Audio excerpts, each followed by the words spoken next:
So I came across a article that kind of really bothered me, given the political climate of the United States. If you're not keeping up with it, there have been a lot of legislation get passed that is to directly attack or essentially try to remove the fact that transgender people exist, trying to block books from being in schools merely because they acknowledge that trans people exist. And in the wake of that, US President Biden and Prime Minister of Canada Trudeau met recently to talk about migrants coming to Canada trying to flee red states that are imposing their wills. In my country, well, my country is sort of starting a revolution right now, so sorry if I don't follow USA politics. Hey, you don't gotta worry about that. You focus on you, because it's kind of what directly affects you. It's going to be what's most prominent. I am Canadian, but I also do pay attention to... You have a protest tomorrow? Fuck Macron? Wait, Macron. I recognize that name.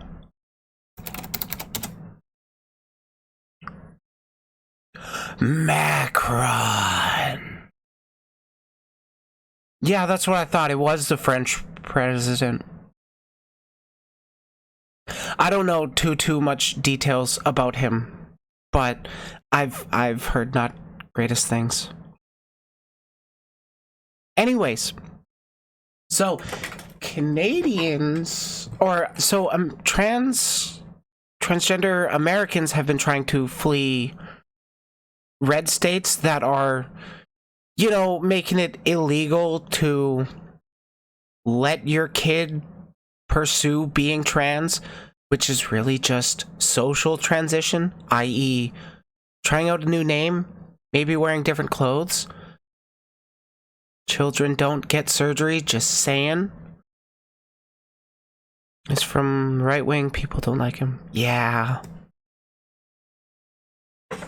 Yeah.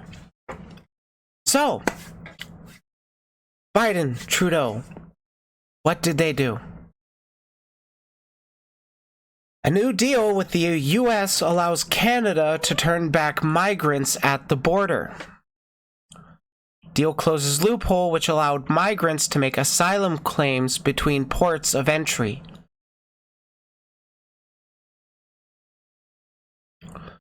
Here they are, smiling, shaking hands over their shit. Before I really get into this and, look, overlords, before I really get into this and, spout my spiel, I will say this video is not in any sort of defense of conservative parties.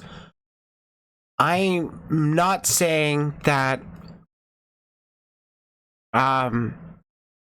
the left-leaning parties are bad. I'm saying they need to do better. Because look at what the right-wing parties are doing, how bad they're getting, and the responses from the people that claim to be on our sides are just lackluster and turning back asylum seekers that are fleeing unjust, unconstitutional laws. They passed a law forcefully using a part of the Constitution. People are going apeshit right now, if you wanted to know about France. Yeah, didn't they try to, like, fuck with your pensions or something? And then, like, the French people were like, no, fuck you, we're actually going to revolt against that. Because, you know, as much as people like to shit on the French, the French have a very, very charged history with proletariat revolution. They are not afraid of it. They succeeded? Jesus Christ, keep yourself safe, but yeah, protesting is good. They have what the West will never have, class solidarity. Yeah, that's true. Because Canada and the US have spent, both of them have spent quite a bit of time pushing back and trying to break down that narrative. So, Ottawa, Canada's capital, has negotiated a border deal with the US that would allow Canada to turn back migrants coming from the US who are looking to make asylum claims at unofficial ports such as Roxham Road. Paris had 600 policemen injured in the last week alone? Geez, maybe you shouldn't, I don't know, fuck with people's livelihoods. It's more about right versus left over here instead of 99 versus 1%. Yeah, that's true. There was the Occupy movement that did pick up a little, but it didn't stick around long enough. The deal would apply the Safe Third Country Agreement across the entire Canada-United States border. It would close a loophole which allowed migrants arriving in Canada from the United States between official ports of entry to make asylum claims. Canadian authorities patrolling the border are now able to turn asylum seekers back to the United States. Which is horrifying to me. Whether or not it's an official port, what are these people trying to do? They're trying to escape a government that's trying to actively harm them. There are, sure, some blue states next to the border where you're not actually going to see a whole lot of migrants trying to make asylum claims, but you will see that in right above red states where there are the anti-trans laws coming in. Canada be like, we're flying a tyrannical country. Yeah, but no, we're good. Yeah, but no, goodbye. Yeah, people often use the, oh, Canada's not as bad as the US to just outright dismiss the fact that we do need to make positive changes for our country. The agreement, which came into force in 2004, stipulates that asylum seekers must make their claims in the first safe country they reach. The deal also allows American authorities to turn back asylum seekers traveling to the United States from Canada. So, my big problem with this is, back in 2004, we didn't quite have the anti-transgender push that the right wing has been making. Like, more so lately. Like, literally, you can't get medical treatment in some places, even as an adult, and you have to make your asylum claim in the first safe country they reach. And this deal inherently considers Canada and America to be safe countries, which is a problem because there are very, very, very many people in the States that are being affected by this, that need to get out of those terrible situations where they could literally be arrested for taking pills.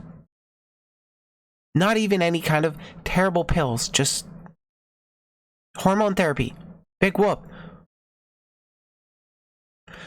To address irregular migration, we are expanding the Safe Third Country Agreement to apply not only at designated ports of entry, but across the entire land border, including internal waterways, ensuring fairness and more orderly migration between our two countries. That's what they're claiming this is about. They might even actually believe it. But the problem is that it's just kind of passively ignoring the political climate of the United States, of how there's such a anti-groomer push towards transgender people, where we get labeled as groomers by mere existence of being transgender. The change is set to take effect on Saturday at midnight or 12:01 a.m. That was yesterday, so this is already in effect. Both our countries believe in safe, fair, and orderly migration, refugee protection. One party of the United States believes that. Part of one party of the United States believes that. And border security. This is why we will now apply the Safe Third Country Agreement to asylum seekers who cross between official points of entry, Trudeau said at a news conference Friday.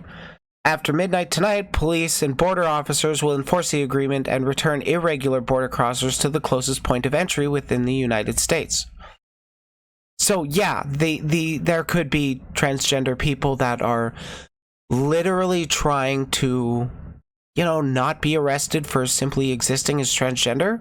And Canada, the country that people see as progressive, will turn those people away. As part of the deal, Canada has agreed to accept 15,000 migrants from the Western Hemisphere through official channels over the next year. So, as the reactionaries push harder and harder towards demonizing trans people, where I imagine it's only going to get worse as we get closer to the 2024 American election, we're only going to take in 15,000 migrants. I'm saying only 15,000 because while 15,000 might seem like a big number, think about how big America is. It's what, 330 million? I got this article here saying about 5% of young adults in the US say their gender is different from their assigned sex at birth. So typically that would be transgender or non-binary people. And I have read through this one. It goes into pretty nice detail. If you'd like to read through it, I certainly encourage you to. It's by the Pew Research Center. Anna Brown, you did a good article. Good writing. But doing quick math, extrapolating 5% of young adults in the US, let's go with 33 million people. 5% of that, or 330 million people, 5% of that would be roughly 16.5 million people. Now, I am definitely wrong with my math because that is just 5% of young adults in the US. It's not 5% of the US are trans. I think it's closer to like 2%. But even then, that is what? That is still millions of people in the US that are transgender, that are openly transgender or non-binary. That doesn't mean there are still people that are in the closet that haven't announced themselves because they're scared to, because, they might get arrested or lynched because they simply said they are trans. And my problem, 15,000. There's millions of trans people in the US, but only 15,000 over the next year as things continue to get worse. Biden mentioned the change in his address Friday at a joint session of Parliament. He thanked Canada for agreeing to take in 15,000 migrants. We can do better. Our country is huge. We have so much room for people, but we only take in so little. We claim to be progressive and open, but we're barely better than the United States. We need to do better. We need a further left government. That's basically it. Document about the detail from the United States Department of Homeland Security said that the STCA will now apply to any migrants arriving between official points of entry who make an asylum or other protection claim referring to a fear of persecution or torture within 14 days after such crossing. Switching to your phone? Well, I'm glad you're back. The document says Canada and the US negotiated the change to the STCA nearly a year ago. At the news conference Friday, Trudeau said the complexity of managing the vast Canada-US border and the need to ensure Canada is meeting its obligations to asylum seekers were reasons for the delay.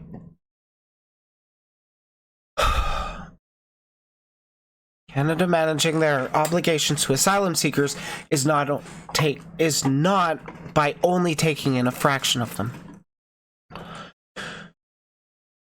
Trudeau added that Canada's agreement to accept 15,000 migrants is compensation for the closure of unofficial border crossing points like Roxham Road.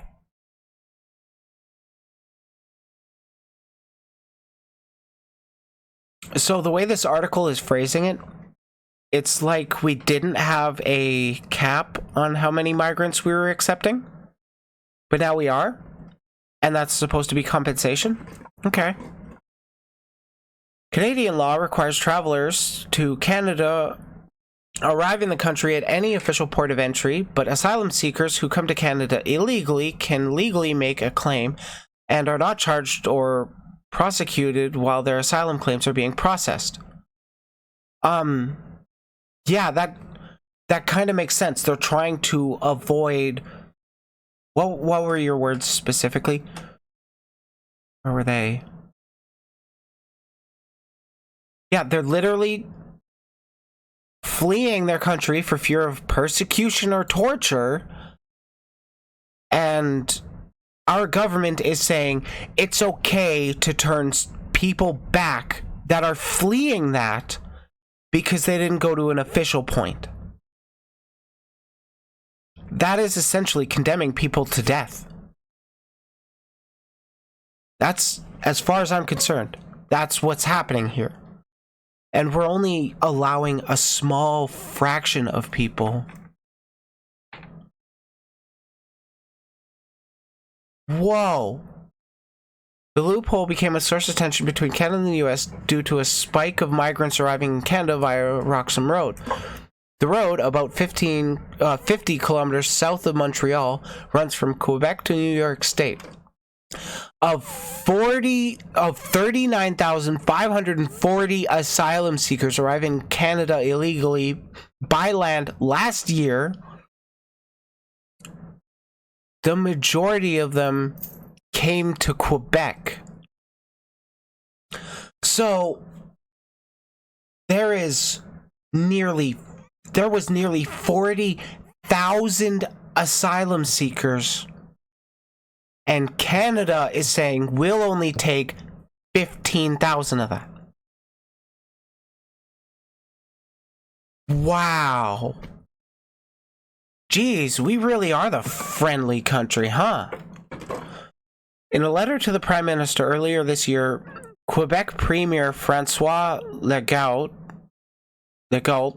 said the number of asylum seekers was putting a strain on his province's social services. He urged the Prime Minister to close Roxham Road, as did Conservative leader Pierre Pepe. Oh, what a surprise. The reactionaries said, close the border. Okay, if one province is having such a struggle with new people coming into it as asylum seekers, we could, I don't know, put them in any of the open space we have in here while their asylum requests get sorted so that they can do that in a safe country. You can't really, I don't know, wait for asylum to process while you're hiding from mobs trying to lynch you. And I don't think I'm being hyperbolic with that statement. I think that is coming within the next few decades. So long as it's not pushed back against enough, that's where I'm seeing trends going with politics. It's why I'm getting more and more involved and becoming more of an advocate about it. Trudeau said in response that the only way to close Roxham Road is to renegotiate the STCA. Trudeau said his ministers were working hard to get a deal done. PP on Friday blamed Trudeau for the increasing number of migrants in Roxham. Yeah, because it's Trudeau's fucking fault that the right wing in America are attacking trans minority. We never had this problem until Justin Trudeau created the infrastructure and gave a message that this was the right way to enter Canada. Immigration is good. I'm not going to keep harping on this because, frankly, PP frustrates me because he's an idiot. I'm a high school dropout, and I'm smarter than him. We hope that he will undo some of the damage caused in this new agreement with the United States. We will watch very carefully. So, while both PP and I are pushing back against this, we are pushing back for very, very different reasons, and I want to make that explicitly clear. PP is saying close the border because we don't want any fucking immigrants. I'm saying open the border because people need to be protected. And we have a safe country that they can get that processed in without worrying about that shit. I want more immigrants. I like having more, people in the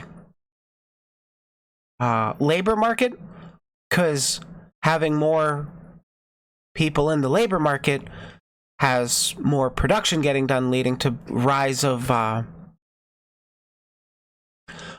profits, rise of wages, all that fun stuff. Hey, Darla, how is you? I'm getting hardcore politics. Poilievre, PP called on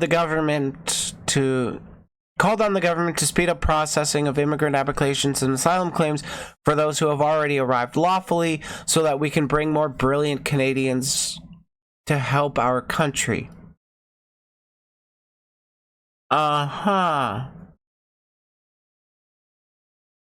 Going good because politics is ew.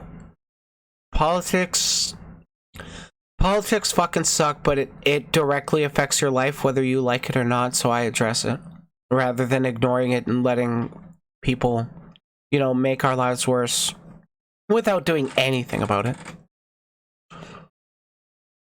Experts told CBC News that they fear the closure of Roxham Road could violate Canada's international obligations and result in deaths as asylum seekers look for other, more dangerous ways to cross a border. It's almost like people will risk death to avoid certain death. Interesting. An appeal to the Supreme Court of Canada filed in 2021 is challenging any constitutionality of the STCA. The appellants argue that the agreement violates refugee claimants charter rights because under the STCA, Canadian authorities cannot consider whether an American counterparts will respect claimants' rights under international law. What? They argue that the agreement violates refugees' claimants' charter rights because Canadian authorities can't consider whether their American counterparts will do the same? No, you do stuff that you believe is good, whether or not you think other people will agree with you.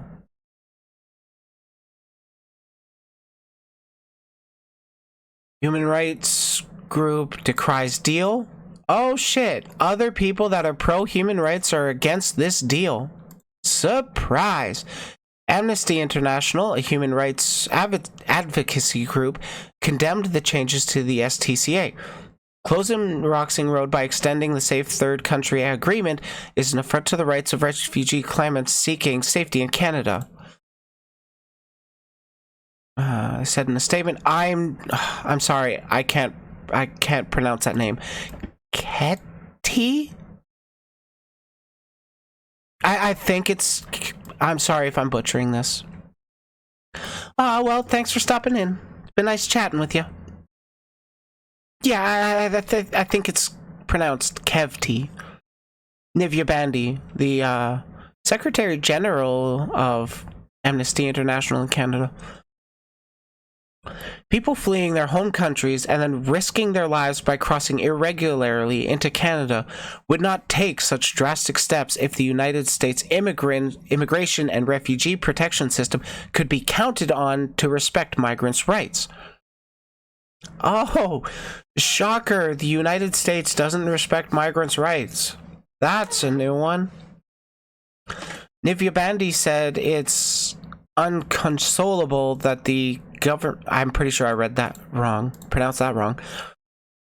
The government would make the change while the Supreme Court is reviewing the STCA. Amnesty International is one of the parties in that case.